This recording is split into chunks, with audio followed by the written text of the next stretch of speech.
America और Israel के हमलों के बाद मशरक़ वस्ता आग में जल रहा है। आसमान मिज़ाइलों से सुर्ख है, समंदर बारूद की बू से भर चुका है। ईरान ने ऐसा वार किया कि वाशिंगटन और तल अवीव में ख़तरे की घंटियां बज उठी हैं। सुप्रीम लीडर की शहादत के बाद ईरान खामोश नहीं बैठा। अमेरिका, इसराइल और ईरान के हमलों में शिद्दत आ गई है। ईरानी सुप्रीम लीडर और आला शख्सियात की शहादतों के बाद ईरान के पलट कर वार, दुश्मन पर मिसाइलों की बारिश की गई। ट्रंप और नेतन्याहू लर्ज गए हैं।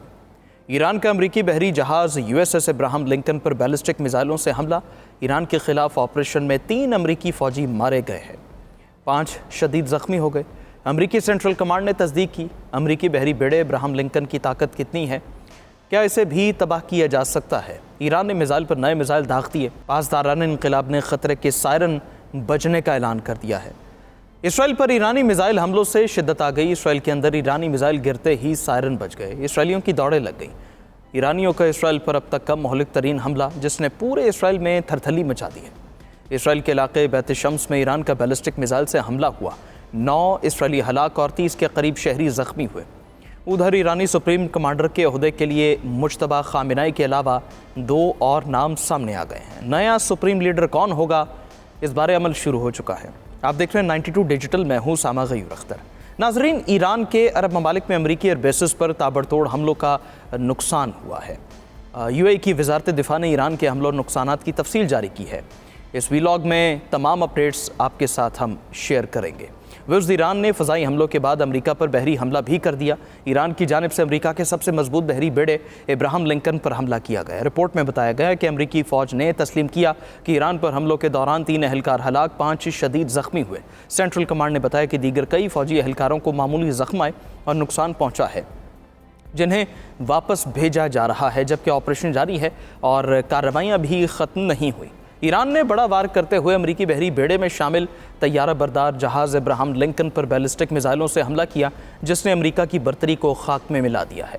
ईरान के पासदारान इनक़िलाब ने दावा किया है कि खलीज में अमरीकी एयरक्राफ्ट कैरियर इब्राहिम लिंकन को 4 बैलिस्टिक मिसाइलों से निशाना बनाया गया। ईरानी पासदारान इनक़िलाब की जानिब से इस इक़दाम को अमरीकी इसराइली हमलों के रद्दमल के तौर पर पेश किया गया, जिनमें ईरान के सुप्रीम लीडर आयतुल्लाह खामिनाई शहीद हुए थे। ईरानी पासदारान इनक़िलाब ने बयान में कहा कि दुश्मन फ़ौज पर मुसल्लह फ़ौज के ताकतवर हमले नए मरहले में दाखिल हो गए। खुश्की और समंदर तेज़ी से दहशतगर्द जारहीन का कब्रिस्तान बन जाएंगे। अमेरिका ने अपना बहरी बेड़ा ईरान की जानिब भेज दिया। ये कितना ताकतवर है, क्या तबाह किया जा सकता है, ये भी जान लें। व्यूअर्स, ईरान और अमेरिका के दरमियान ताल्लुकात कशीदगी की इंतहा पर जा पहुँचे। कहा जा रहा है कि अमेरिका किसी भी वक्त ईरान पर हमलावर हो सकता है। सदर ट्रंप खुद ऐलान कर चुके कि अमरीकी बहरी बेड़ा ईरान की जानिब बढ़ रहा है। अमरीकी सदर इब्राहिम लिंकन के नाम से मंसूब इस बहरी बेड़े की खुसूसियात और ताकत कितनी है और कैसे तबाह किया जा सकता है, इस बारे दिफाई तज्ज़ियाकार air commodore retired Khalid Chishti कहते हैं कि अमरीकी बहरी बेड़ा दुनिया का सबसे बड़ा बहरी बेड़ा है।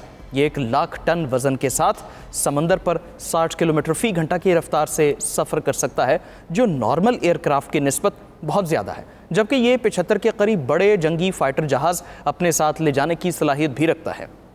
अमरीकियों का दावा है कि इसको कभी डुबोया नहीं जा सकता और सबसे ख़ास बात यह है कि ये नॉर्मल फ्यूल या आउटसाइड एनर्जी पर इन्हिसार नहीं करता, बल्कि न्यूक्लियर रिएक्टर पर चलता है और कंफर्म 25 साल तक आज़ादाना समंदर में रह सकता है।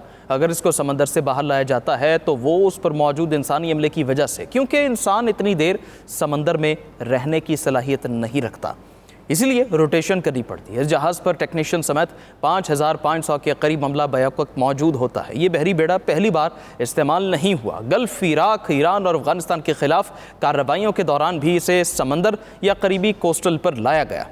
हालिया कशीदगी में जब ईरान के करीब लाया जाएगा तो अपने बड़े साइज़ की वजह से ये हदफ होने के साथ ईरान के लिए भी बड़ा चैलेंज होगा। ज़रूरी नहीं कि इसको डुबोया जाए। अगर ईरान महदूद स्ट्राइक करता है और एक छोटा मोटा मिसाइल या गन बोट के ज़रिए थोड़ा नुकसान भी पहुंचता है तो ये ईरान की बड़ी कामयाबी होगी, क्योंकि छोटे मुल्क की जानिब से बड़ी ताकत को थोड़ा सा नुकसान भी उसके लिए कामयाबी होती है। जैसा कि गुज़श्ता साल ईरान इसराइल जंग में जहां ईरान का बहुत नुकसान हुआ, लेकिन ईरान के जवाबी वार से इसराइल का भरम टूटा है। ईरान पर अमेरिका के मुमकिन हमले की एक ख़ास बात यह भी है कि वियतनाम के बाद गुज़श्ता 5 दहाइयों में अमेरिका ने जितने भी हमले किए वो नेटो की छतरी तले किए और अब पहली बार वो तनहा ये हमले करेगा, जबकि अमेरिका की नेटो के बगैर तनहा हमले में कामयाबी का रिकॉर्ड अच्छा नहीं है।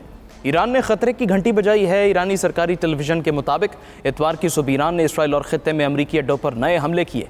ईरानी पासदारान इनकलाब ने ऐलान किया कि उन्होंने इसराइली फ़ौज के कमांड के दफ्तर, तलनोव फ़ज़ाइया के अड्डे, तल अबीब में दिफाई सनती कॉम्प्लेक्स को निशाना बनाया। पासदारान इनकलाब ने कहा वो मुख्तलिफ और सख्त इंतकामी इक़दाम करेंगे। पासदारान इनकलाब ने खबरदार किया कि खित्ते में मौजूद 27 अमरीकी अड्डों पर ख़तरनाक मिसाइलों की बारिश करेंगे।